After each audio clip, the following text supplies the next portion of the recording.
Good afternoon and a warm welcome to KBC Lunchtime News, the day being the 6th day of November 2023, a special week for our candidates as they sit for their Kenya Certificate of Secondary Education. With that, we have that report plus much more in business and also in sport. My name is Bentro Njue. Brian Moraru will be our sign language interpreter for this live newscast. Remember, we are live on all our social media platforms as well. We do begin on the national examination note, where the government has affirmed its commitment in ensuring that this year's Kenya Certificate of Secondary Education, KCSE, registers high levels of integrity. Basic Education Principal Secretary Dr. Belio Kipsang says that the Ministry of Education, in collaboration with other government agencies, is well prepared to guarantee exam credibility. And as Frederick Parsayo reports, a total of 903,260 candidates will sit for this year's KCSE examination. Monday morning, Westland Sub-County Examinations Container. As announced, center managers picked exam papers for this year's KCSE. It is here that Education Principal Secretary Dr. Belio Kipsang announced the government position. We've been able to deal with quite a number of spaces on social media. Quite a number of them have been brought down. Quite a number of them have been closed. Quite a number of people have been arrested. Dr. Belio assured the public of learner safety across the regions. That so far so good. There is adequate deployment and the multi-agency team is working very well. On the ongoing flash flood, the Principal Secretary said that choppers have been deployed on the areas that have been mapped out. Yesterday in the evening, we deployed quite a number of helicopters to various places across the country, even places where we had not deployed last week. Some of the places where our colleagues at the Ministry of Interior has advised that there could be challenges, we've been able to deploy adequate helicopters. A similar mood was replicated in Kiambu County. The Kenya National Examination Chief Executive Officer, Dr. David Nyengere, oversaw picking and distribution of examination papers at Kiambu Deputy County Commissioner's Office. We also want to appeal to all our center managers not to take risks. In Mombasa County, the exercise kicked off well with a surety from the Teacher Service Commission. And here from KBC, we do wish all the candidates all the best in their examination. And a quick apology, our sign language interpreter is Susan Thuku and not Brian Muraru, as I had earlier mentioned. And still on education, the Teacher Service Commission has announced an all-year-round recruitment of teachers in the northeastern region, responding to the mass exodus of teachers last month from the counties of Mandera, Wajir and Garissa. Non-local teachers cited the increased cases of insecurity as the primary cause of their transfer from the region. TSC Chief Executive Officer Nancy Mashujaa, while supervising the distribution of the KCSE examination in Mombasa, confirmed that the teachers who refused to return to work were interdicted, and an investigation against their conduct is still ongoing. They are interdicted, yes. What do you mean they are fit? Their fate is that they will go through the process. Mashujaa emphasized that teachers' recruitment takes place at the sub-county level, aiming to encourage more local residents in Northeastern to take up teaching jobs in the communities. We recruit at the local level, the sub-county level. So, if, for example, it's Northeastern, all the locals should take up the first chances, and that is what has been happening. Reports suggest that the northeastern region needs more than 2,000 teachers to fill the gaps in public and primary secondary schools. The Parliamentary Committee on Education, led by Julius Smelly, had however recommended for the revocation of the interdiction of the 129 non-local teachers. Joan Junge for Lunchtime News. From education to the heavy rains pounding the nation, the government is working in close collaboration with development partners and other stakeholders to assist residents of counties in northern Kenya grappling with devastating floods. The collaboration intends to mobilize resources and provide assistance to affected families. Following calls by the Mandera political leadership on Sunday for the government to upscale disaster response in northern Kenya, where thousands have been displaced by floods in the ongoing rains, The government says it has activated its emergency response plan in the larger northeastern area. The Regional Commissioner John Otieno says government is working in close collaboration with development partners and other stakeholders to fast-track response and assistance to affected families. Kuanzia kesho tutaweza kupeana supplies ya kutosha ili ambayo inaweza kukidhi wale ambao wako hapa kutokana na hali ya baridi, kutokana na mambo ya umbu, kwa sababu tukiwa na floods then umbu inazaana na hiyo ni chanzo cha kupata ugonjwa wa malaria. The Regional Commissioner John Otieno says government is working in close collaboration with development partners and other stakeholders to fast-track response and assistance to affected families. The RC, who made the remarks when he toured several camps within the Garissa township of victims who have been displaced by the floods, says government will also continue to assess the situation, which includes the extent of the damage and displacement. No report of deaths we have received as far as the floods are concerned. We have incidences of drowning. In Mandera, we had about 2 cases of drowning. In Wajir also, we had 2 incidences of drowning. This as farmers in Mandera County are grappling with substantial losses after their farms were swept away by floods caused by continuous rainfall in the region.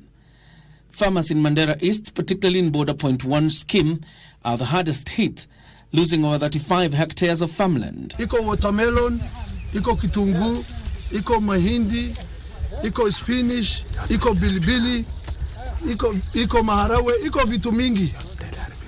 Na karibu hii shamba inakaribia karibu milioni moja hasara. All their farms, food is all gone, and they're appealing to our officers. And I would urge the national government to come in handy and support the farmers of Mandera. Meanwhile, residents of Tana River County, especially those residing along the River Tana, have been urged to relocate to higher grounds following the havoc occasioned by flash floods. Garsen MP Ali Wario and his Galole counterpart Said Hiribai have warned residents against defying the advisory of the Kenya Met Department to avert a fresh round of wanton losses. Naomba nyinyi watu wangu, saa hii msingoje kuathirika zaidi, mwanze kutoka huko juu pande za juu, kwa sababu hii mvua ni nyingi na itaanza kunyesha nyingi zaidi. Tahakikisha tuzungumze na serikali ili kwa wakati huu ambao kwa ni mgumu tumeitisha relief food kwa wale ambao kwa wamehitajika kwa sababu wameondoka katika makazi yao wameenda sehemu nyingine. Several parts of Tana North, including Hola Town, were this weekend submerged in water while people were displaced from their homes. John Jacob Curia, Lunchtime News.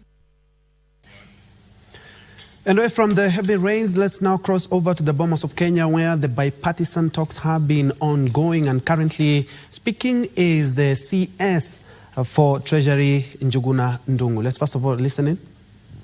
Nutrition outcome, because those people, that's one of the bucket areas. And I had a lot to say. We can always have a chat on this. The second one was actually markets. And I will not repeat this because I've talked about indeed, you are really pro-markets.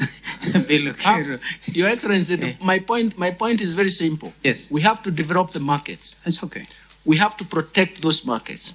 We have to nudge the markets to the optimal level. And finally, we have to regulate. We have to regulate the markets just to make sure that we remind them that this is your structure of reward if you do well. I come from a situation. Even now, I'm a smallholder. Grower of so many things. But if markets are not working, I am not going to do any work. The third was domestic resource mobilization, and that is where tax system and tax instruments come in. I argued that Africa is lagging behind because government cannot finance their budget. If they cannot finance their budget, they cannot intervene when there is a crisis. They cannot intervene. Look at, even now, my friend Abraham talked about poverty. Me, I can talk about stunted growth. Some years back, I found a young man crying in TV that he could not be recruited in the police, in the army. I think it was in the police, because of his height.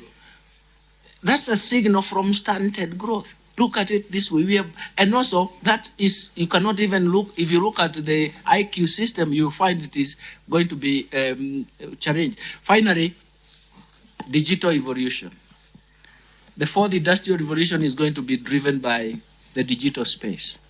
It is going to coordinate all the other three that I have said: human capital development, markets, and even domestic resource mobilization are going to be coordinated very well by the digital evolution.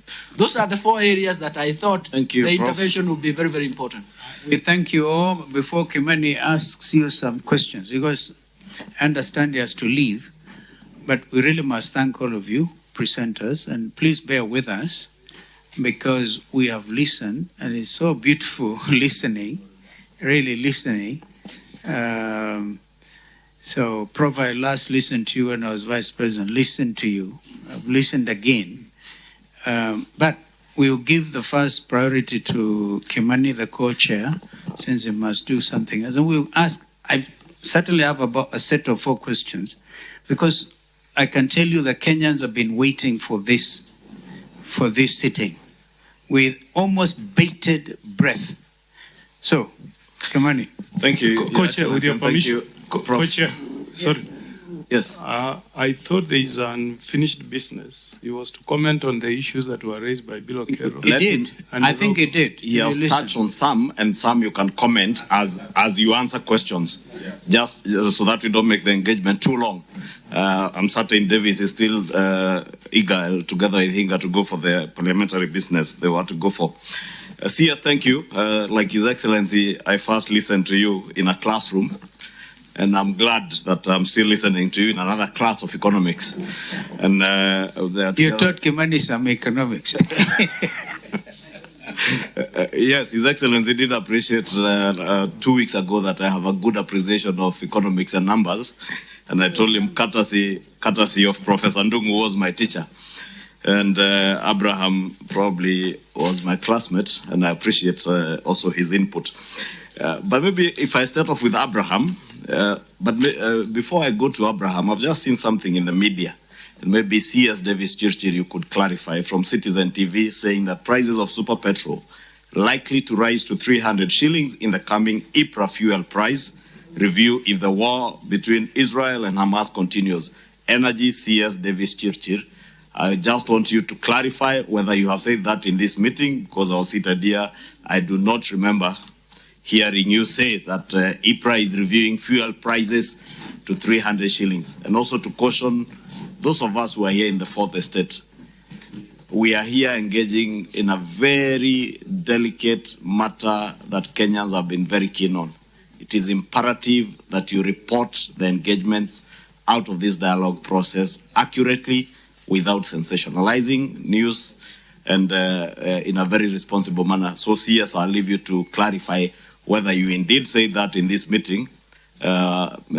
Before I go to the other questions, maybe you'll do that after I go to the other questions, because I want to leave. Dr. Rugo, you asserted that 80% of Kenyans, if I heard you right, I was actually asking my colleague here of you whether it was 80 or 8%. 80% of Kenyans live in their own houses. I would be very keen to know where that data is from, because in my own constituency, probably 70% don't live in their own houses. Maybe Kikuyu is among the areas where poverty is quite high. They live in rented premises, not their own. Yeah. To my friend Dr. Rugo, you propose that we do away with some taxes and levies or reduce them altogether. In the same statement, you are also asking that we manage or reduce our fiscal deficit. And I would want to know where the balance between these two lie, because the two are contradicting positions. If you were to reduce on taxes and levies, then it has an implication on your revenues, and therefore has a direct implication on the fiscal deficit that CS was talking about. So I just want to know, what is that optimal balance that you'd want us to have? CS Nungu, Dr. Rugo spoke about rationalization of our state-owned enterprises, and I couldn't agree more.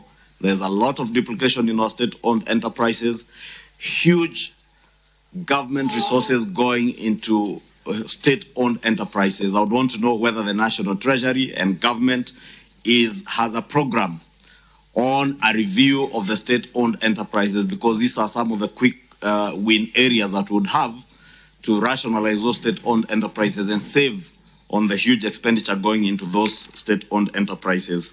And I think that has a bearing to what you're talking about, a review of the tax regime in the country to ensure that, one, you do not push people, the market, scare the market out of this country in terms of taxes, the tax regime. And you have alluded to the fact that there is work ongoing. Can this committee then take it from you that work? That's just an extract of the bipartisan talks that are currently ongoing at the Bomas of Kenya there, and the CS for Treasury, Njuguna Ndung'u, and also that of Energy are expected to be responding to questions in regards to the high cost of living and more specifically on fuel prices, and we'll be giving you an update on that in regards. And Abdi is currently on that note and will be giving us more in our subsequent bulletin. But away from that, an update on the floods. We are now joined by Hassan Musa, who is a Kenya Red Cross regional coordinator, to give us an update in regards to that and what they have been able to gather in regards to helping out people who are worst affected by the raging floods. Let's first of all listen in. So far for Tana River, yes, we have 825 people, households affected. And this is mostly in part of Tana North, area of Umoja, Deri. These are areas that are marooned. And of course, the number may increase depending on the flow of water from upstreams. Yes. So there are two counties that are already affected as we speak now, which the major one is Tana River, followed by Lamu, an area of Didewaride, Pandanguo, those areas. There are houses that are marooned and roads cut off in parts of Tana River and Lamu. One, we need to carry out assessment, especially to areas that are cut off, areas that are marooned, so that we determine what exactly humanitarian assistance do they require. But very quickly, we can say, of course, they need shelter, because most of them have left their homes and they're now in either temporary camps or schools. So they definitely require non-food items. And then what we want to do is to prevent diseases and other problems, and that meaning that we need to have something like mosquito nets, blankets, and other essentials not for items. Yes, of course, if it continues, then we'll also talk about medical outreaches, because a number of them are women and children, and of course food. We are not working in isolation as Kenya Red Cross, but we're working with other partners, especially the county government and other stakeholders. So the county government, of course, initially we had thought probably to not we had said that the intensity won't be that much, but which caught us off guard just a few days ago. For now, yes, the government is working very closely with that. And what we have community disaster committees that we had sensitized, and now we have actually sent early warnings that they need now to move to higher grounds, because if you look at water level in Arisa bridge there, it was reading 5.55, today is reading 5.4, meaning in the next few days, the people in the lower Tana, that is Tana Delta, they need to move, because definitely after 24 or 36 hours, they'll definitely have the same effect. So we've done that together with the other partners and the county government to ask people to move to the higher ground. And that's why you're seeing a number of people now moving from their areas to higher grounds.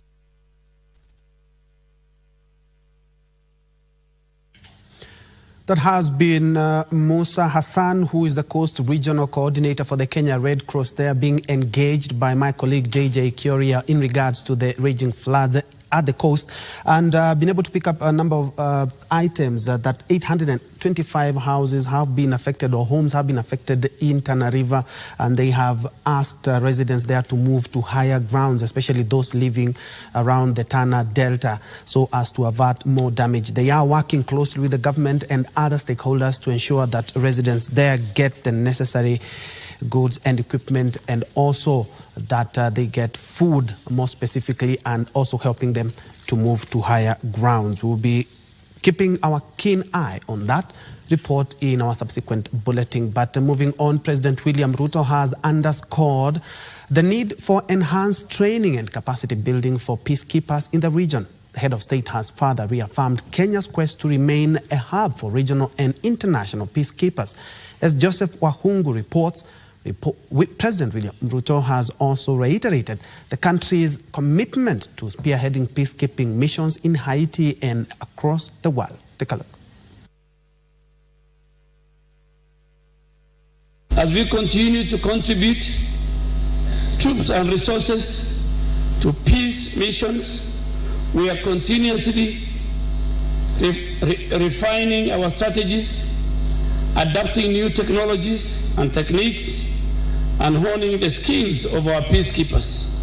Indeed, in the face of the evolving peace and stability and security challenges, which are increasingly complex, we must at all times remain agile and adaptable by leveraging on the power of shared knowledge and cooperation.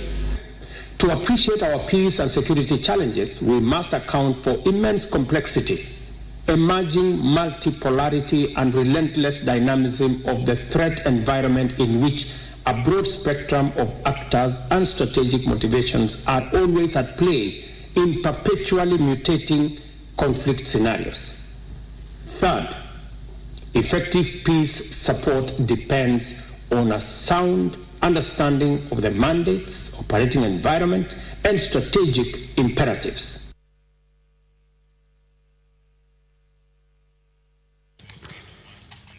Let's now shift gears to the war on illicit brews, where residents of Ruiru constituency have accused local administrations of laxity in the fight against drug abuse and illicit brew consumption in the region.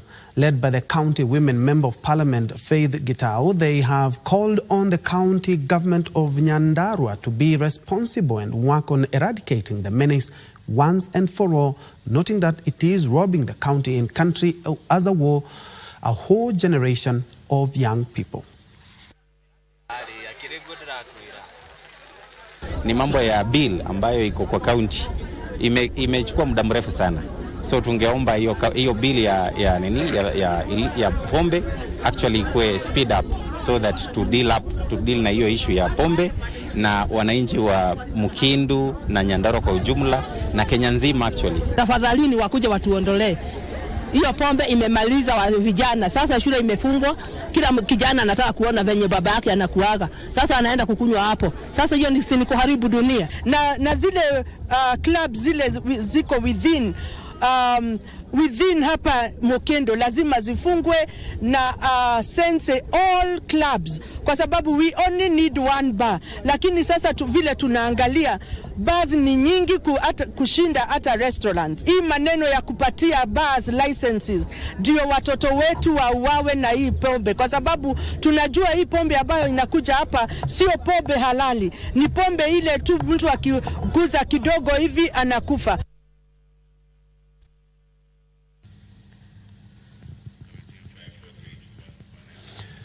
Elsewhere, 11 people have died in a grisly road accident in the wee hours of Monday morning in Ngata area along the Nakuru-Eldoret highway. The accident occurred after the driver of a lorry rammed into a 14-seater public service vehicle after he lost control of the vehicle. 4 of the passengers are currently fighting for their lives at Nakuru County Referral Hospital.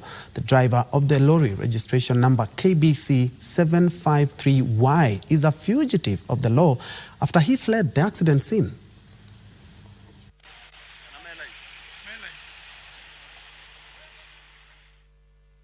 This is the aftermath of the 3:30 a.m. road accident. accident in which 8 people died on the spot, among them a 6-month-old baby, and the driver of the PSV belonging to Farasi Sacco bound for Nairobi from Kitale. Wale wenye waliletwa hapa kama umeaga ni 3. Hao wako kwa mochari yetu. Lakini kuna wengine walipelekwa kwa mochari ya annex, ile wing ya county, mochari ya county. Hao ni 8. So in total, I can say those are 11 mortalities. The mangled wreckage telling of the magnitude of the accident, in which only 3 of the 14 people on board the PSV survived after 3 others succumbed to their injuries while being rushed to hospital. Sai tuko na watu 3 wako kwa hospitali wamelazwa, mama mmoja na mtoto mmoja na mwanaume mmoja. Among the survivors is a 6-year-old girl who suffered head trauma and is in critical condition. The driver of the lorry, whose registration number is KBC 753Y, is reported to have fled the scene, and police are appealing to the public to assist them trace him. This comes in the wake of the launch of the National Road Safety Action Plan 2023-2027 by the National Transport and Safety Authority, seeking to reduce road fatalities by 50% by the year 2030. Regina Manyara reporting for Lunchtime News. Very well, at about 28 minutes past the hour, we are due for a fast break. But when we come back, we still have more news, not forgetting business and also sports.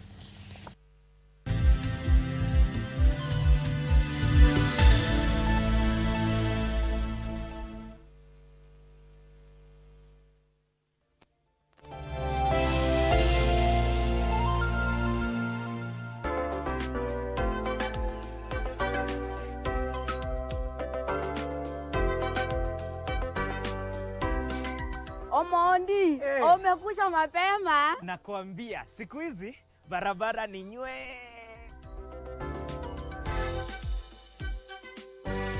Kenya Roads Board is committed to ensure an efficient road network for a prosperous nation. Your fuel levy at work.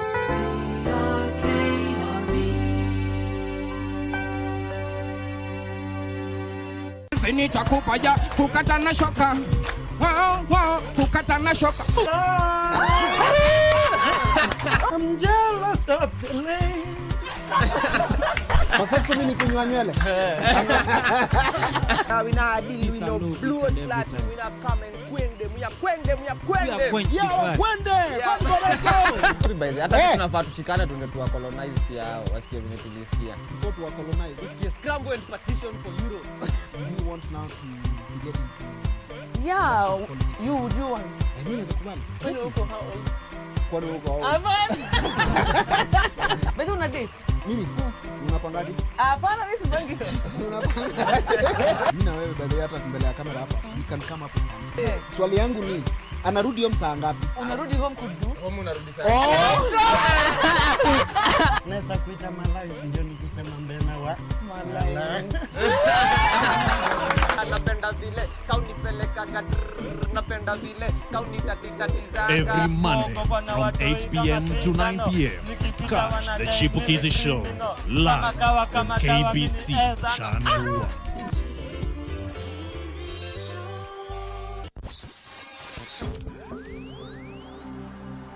Pindi tunapowasha vifaa vyetu, tunapata fursa ya kutangamana na wasikilizaji wetu. Karibu sana Veine Watafarira ya Rwiga. Tunapeperusha utangazaji ulobobea katika habari, Nyodoa mashio na magemaige, burudani, ni hali ya chokoro chokeigwa nyimbo mwaki nyimbo hoda na hamasisho la kiroho. Usiachwe nyuma. Jiunge nasi kwa safari ya kufana katika 99.5 FM.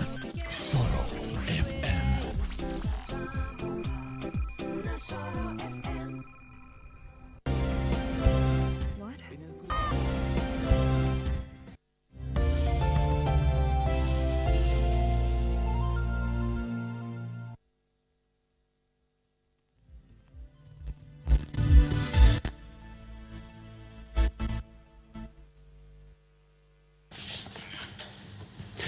Welcome back and many thanks for keeping it Channel 1. Moving on, a section of traders in Kiambu County has raised concerns over the manner in which a local Kenya Revenue Authority officers are handling the collection of taxes. The traders, through their local leaders, claim harassment by KRA officers during the exercise. Led by former Kiambu MP Jude Njomo under a forum, Sauti ya Wanyonge, they accused the taxman of high-handedness which might lead to closure of local businesses. His sentiments were echoed by 3 other former MCAs who urged the county government to avoid double taxation.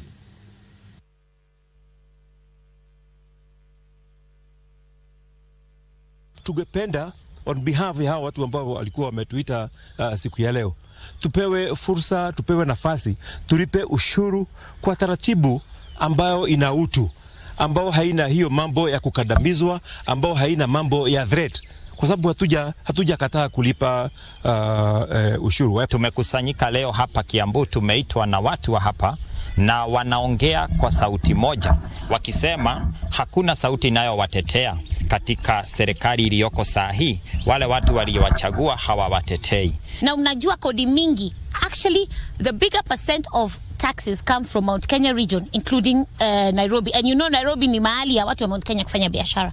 Hii kodi ya ambatani na ile development tunapata huku kwa ground ya Mount Kenya. Let's now shift focus to matter security, and a top security meeting was held in Meru County following an increase in suspected cattle rustling incidences. The meeting was chaired by Cabinet Secretary in the Ministry of Interior and National Administration, Kithure Kindiki, at Thera in Mutuati Sub-County, Igembe North's constituency.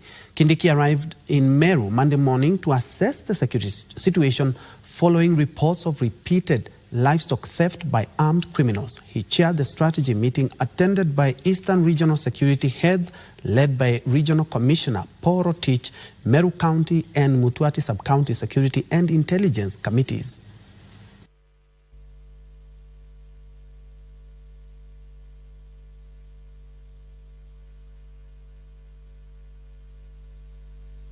Even if there have been attacks, much of the livestock that has been stolen has been recovered.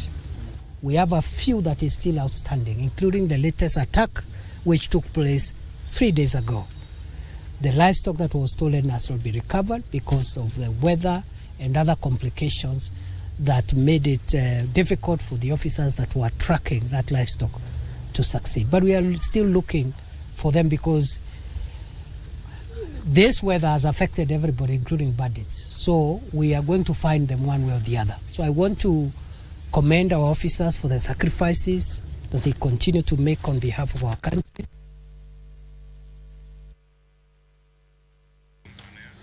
And moving on, National Assembly Speaker Moses Wetangula has challenged Kisii County Governor Simba Arati and Area Senator Richard Onyonka to end their political differences and instead foster unity and development for the interest of the area residents. Wetangula, who led reconciliation attempts among the two leaders, at the same time called on the opposition to give Kenya Kwanza administration time to deliver on its mandate, whose scorecard will be analyzed after 5 years. Governor Arati denied involvement in the occasional wrangles among border operators. Let nobody or anybody ever interfere with the peace, security and tranquility of our country. Tukienda kwa kura tubishane, tumalize, ule ameshinda aende bila kiburi, ule ameshindwa asidharauliwe. That is what our country should be. Apewe nafasi yake, afanye kazi. His report card will be evaluated in 2027. Mnakubali hao ambao wafanye kazi pamoja? Usipofanya urafiki, what you need here is also needed in Nyamira, is also needed in Migori, is also needed in Narok. It's a question of priority. Tunaomba serikali ya Mheshimiwa William Ruto, taxes. Hata mimi najua kwamba naweka taxes kidogo, lakini ipungue kidogo tafadhali. Watu vijana wa pikipiki hapa watakwambia ile mambo maisha wanakupitia. Mheshimiwa Rais akikubali anakuja, tunakaribisha yeye, tunafanya naye kazi na tunaomba yeye kazi kutoka ile iko juu. Hatuko vita yoyote. Sisi hawa watu ni watu wangu wote. Wakoe wa UDA, wakuwe wa UPA ambayo ni nyumba ya Omogusi, ikuwe ODM.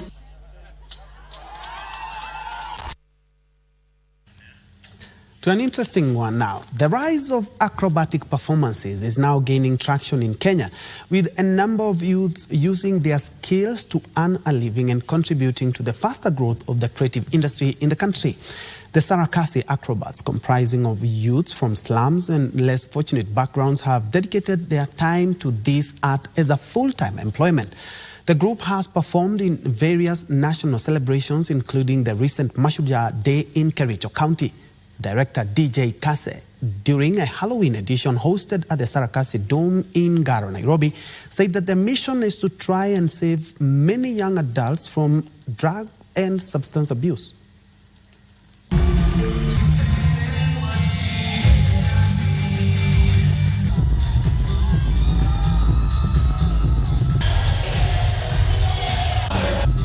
And a lot of these guys are from, slum areas, they're from less fortunate areas. Some of them are even from prison, you know what I mean? And we kind of give these guys a chance to make something of their lives through the creative arts, And not just giving them a life, but also ensuring that they get paid for it, ensuring that they get to make a proper living out of it, because we believe that, the performing arts in Kenya is just an incredible wealth of talent. That part of what we're doing here at Circus is also putting that talent on display and showcasing the world that, yes, you can have your acrobats and your dancers, but if you integrate it into a show like this, you can really create something magical and amazing, and a festival that's, unique to not just Kenya or Africa, but to the world.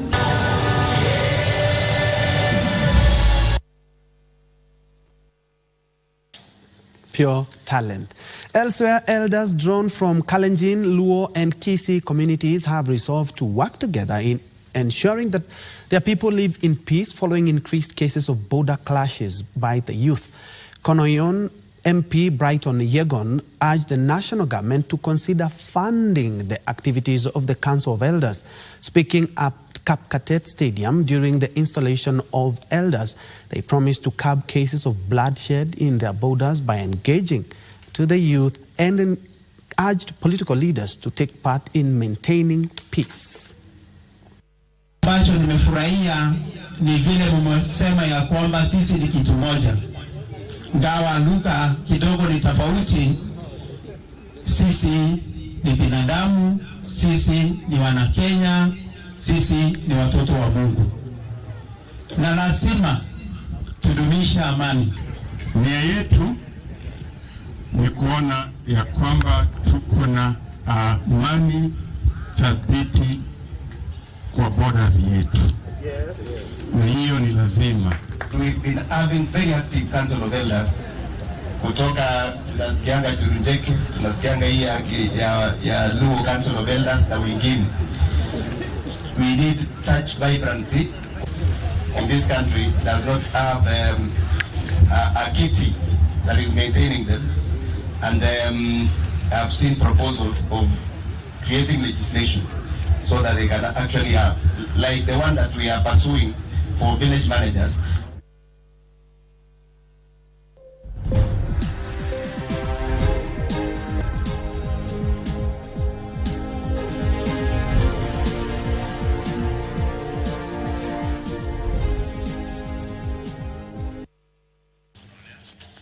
Let's now tilt the lens and focus on business. Cooperative's Cabinet Secretary Simon Chilugui has called for concerted efforts in capacity building and forging strategic partnerships to address the pressing challenges facing cooperatives across the nation. Chilugui, who hosted a delegation of cooperative CEOs from United States and United Kingdom, emphasized the importance of enhancing the capacities and capabilities of cooperative members and leaders and help in promoting sustainable economic growth.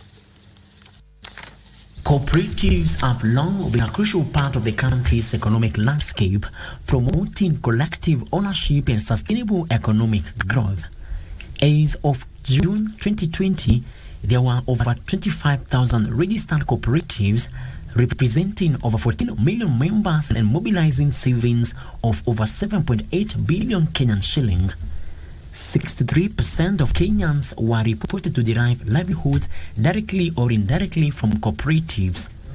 Despite their economic contribution, cooperatives face a range of challenges that threaten their vitality, from limited access to resources to changing market dynamics. Cooperatives Ministry says the government will foster international collaborations to empower cooperatives with the knowledge and skills they need to adapt to changing market conditions. Developments that we have already seen in the past and more that we are rolling.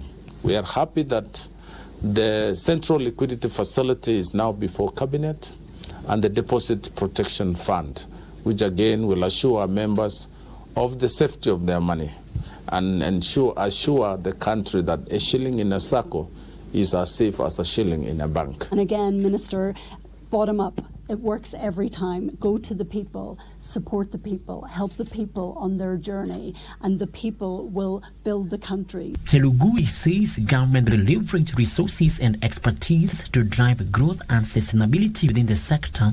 Kenyan citizen who's not a member of a SACCOs, you are missing out. So you should find this as an opportunity to join your local SACCOs, to support it. It makes for a growing, strong community, for a strong family, and for a strong credit union and SACCOs. The challenges faced by cooperatives include access to financing, marketing and distribution, governance issues, and adapting to the digital age. Frederick Muki for Lunchtime News. From SACCOs to engineers, where more than 4,000 local and international engineers are expected to flock Mombasa for the annual Institution of Engineers of Kenya Convention. The meeting is expected to take stock of the challenges and opportunities available in the fraternity as a time of great reset. Roads Principal Secretary Engineer Joseph Mbogwa says the government recognizes the role of the industry in socio-economic development in Kenya. In the last 30 years, the engineering fraternity in Kenya has grown to become one of the most developed in Africa. There are currently more than 10,000 engineers in Kenya, with more serving in other countries around the world. The government says it will utilize engineers in the implementation of the bottom-up economic transformation agenda. This is a multi-sectoral approach. Starting with EBK, we have been privileged to be given some funding for the Graduate Engineers Internship Program.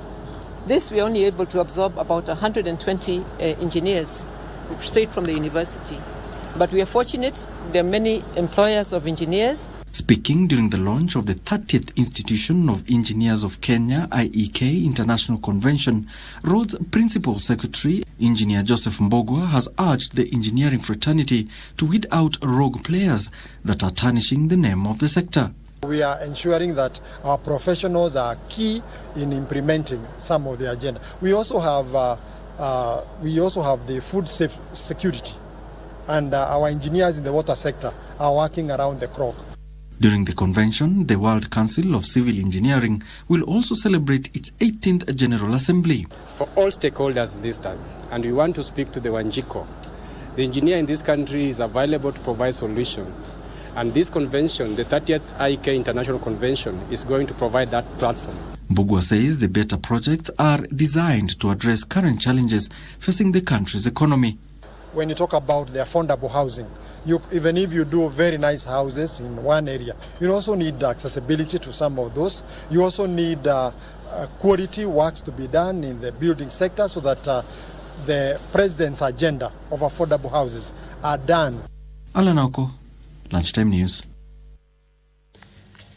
Now, an avocado processing plant is being set up in Malava, Kakamega County to offer a ready market for produce in the area and encourage production of Hass avocados.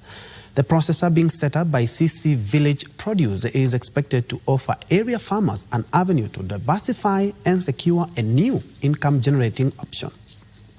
KBC Village Produce, the largest Hass avocado chain in Western Kenya, has set up nurseries in various locations within Malava sub-county in order to enhance accessibility of seedlings.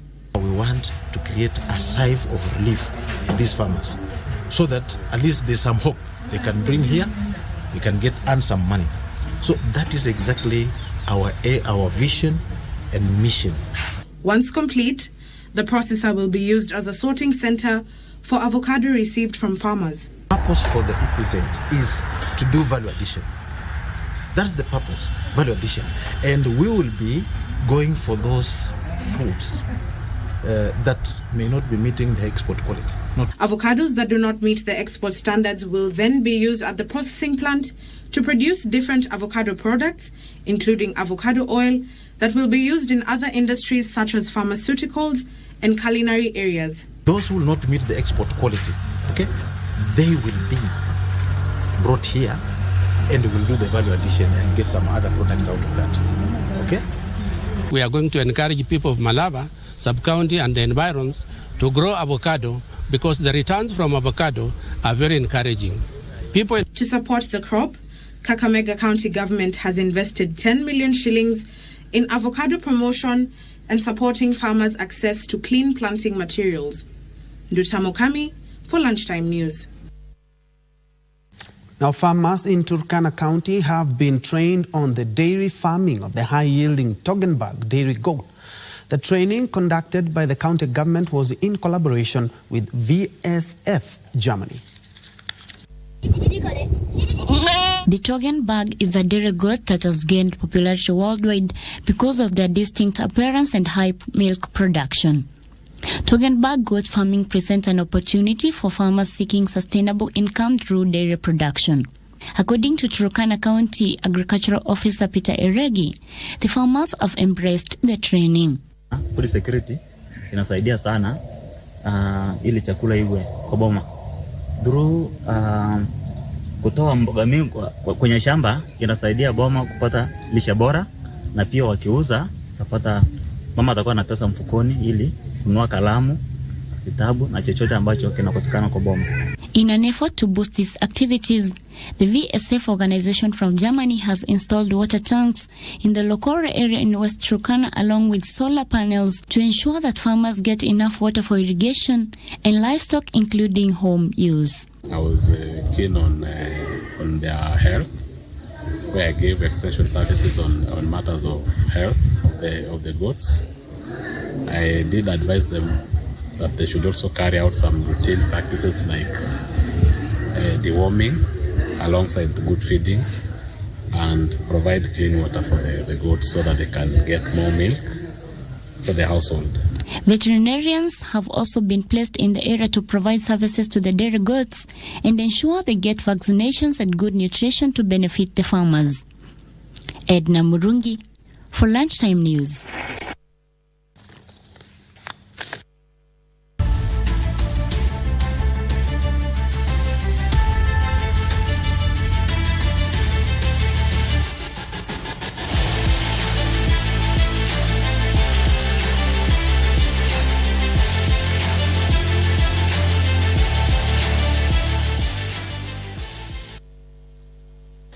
And in sports, the national volleyball women and men's provisional teams, which will participate in the East Africa Community Games next month in Rwanda, have been named. The two teams are expected to begin residential training on Tuesday next week to prepare for the games scheduled to be held between the 12th to the 22nd of next month in Kigali, Rwanda. The Kenya Volleyball Federation boss Charles Nyaberi named the squads after the conclusion of the National Heroes Tournament held over the weekend in Nandi County. The women's team includes Mercy Moim and Juliana Namutira of KCB Bank, Kenya Prisons duo of Lauren Chebet and Joy Lusenaka, and Kenya Pipelines Agrippina Kundu, Lois Simiyu and Pamela Athiambo. The men's squad has Naftali Chumba and Nicholas Mutui of GSU, Sila Kipruto and Dennis Esokon of Prisons Kenya, KPA's Dennis Omolo and Brian Kamunde, as well as Eugene Okello and James Mutero of Trailblazers. The two teams are expected to begin residential training on Tuesday next week to prepare for the games scheduled to be held between the 12th and 22nd of next month in Kigali, Rwanda.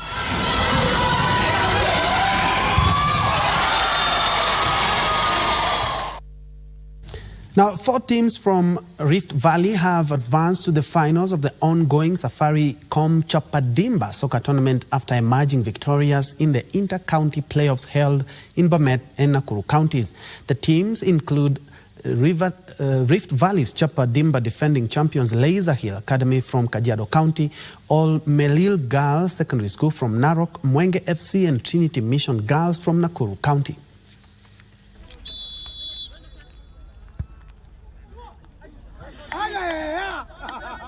At the Nakuru's Rift Valley Institute of Science and Technology, Mwenge FC defeated Rolubai FC from Samburu 4-0 to advance to the regional finals. Some of our players wamekuwa motivated sana, walitamani sana kwa hiyo finals ambazo zitafanyika pale Nakuru Showground. Again takuwa home ground, that's why tulikuwa na hiyo site. Tunajua kwamba tutakuwa tumebeba watu wengi sana kutoka mkoa wetu Rift Valley. Welcome Mungei's remarkable comeback from 2 goals down in the second half, eventually equalizing the score at 2-2 during regular time, led to a penalty shootout that ended 4-3 in favor of Laser Hill Academy, who edged out Ololunga FC in an exciting mad derby in the inter-county playoff at Silibwet grounds.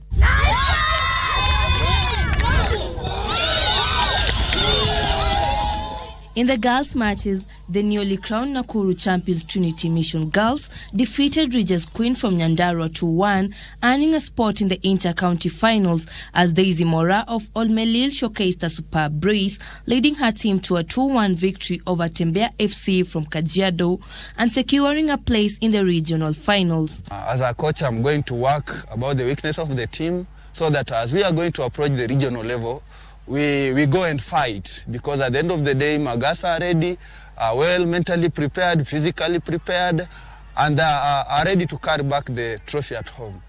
The 4 teams will join Uyeta Girls, Itigo Girls, Ndura Sports, and Langa FC, who had qualified earlier, making it 8 teams that will be participating in the Rift Regions finals, scheduled for next weekend in Nakuru.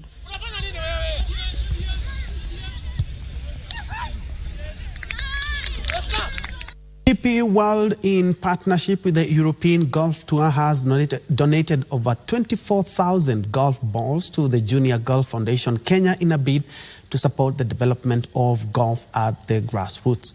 The donation is part of the DP World Second Life Container Initiative that has been on a journey mission to collect used and unwanted golf balls to give back to grassroots golf and grow the game. Very good. The 24,000 golf balls from DP World are being distributed to 30 golf clubs across the country to help in nurturing talent in Kenyan juniors starting from the age of 5 years old. Junior Golf Foundation already has 47 coaches countrywide to teach juniors on how to play the sport, and has also distributed golf club sets to clubs around the country as training tools for juniors to learn the game. So we are on a great pathway. We are getting the juniors the training that we needed. 2 years ago, we trained 50 coaches on teaching juniors how to play golf. We have seen the results now. They are coming out, they are strong, and they are part the rest of the world. And as for the 24,000 balls, this is a huge milestone for us. Sports Cabinet Secretary Ababu Namwamba said the donation will help in transforming Kenya into one of the powerhouses of sports in the world. We want golf to be played by everybody. We want golf to be a mass sport. These 24,000 balls are going to go deep into the communities, into clubs, and it's just part of ensuring that we have the right equipment, the right environment, and the right conditions to grow the game of golf all round. So we are delighted. Over the course of the 2022-2023 DP World Tour season, DP World's container has now collected over 230 golf balls, redistributing them and giving them a second life in grassroots golf. Most recently, the container visited Ryder Cup in Rome ahead of its final stop of the 2023 season at the DP World Tour Championships in Dubai. Faith Akinyi for Lunchtime News. In soccer, Juventus continued their winning streak in the Italian Serie A after getting a narrow 1-0 victory over Fiorentina at the Artemio Franchi Stadium in Florence. In another match, Roma got a 2-1 injury time victory over Lecce at the Stadio Olimpico. position. Juventus' early 10th-minute goal was enough to see their victory over Fiorentina and ensure they got a 4th consecutive win in the Italian Serie A. Elsewhere, AS Roma scored 2 goals in injury time to beat Lecce 2-1. In the Spanish La Liga, Real Madrid failed to maintain the first position after they were held to a barren draw by Rayo Vallecano. In another match, Atletico Bilbao beat Villarreal 3-2. In the French Ligue A, Nice beat 10-man Rennes 2-0 to keep them top of the table, as Monaco beat Brest 2-0. In the German Bundesliga, Augsburg were held to a 2-2 draw by Werder Bremen. And they have responded by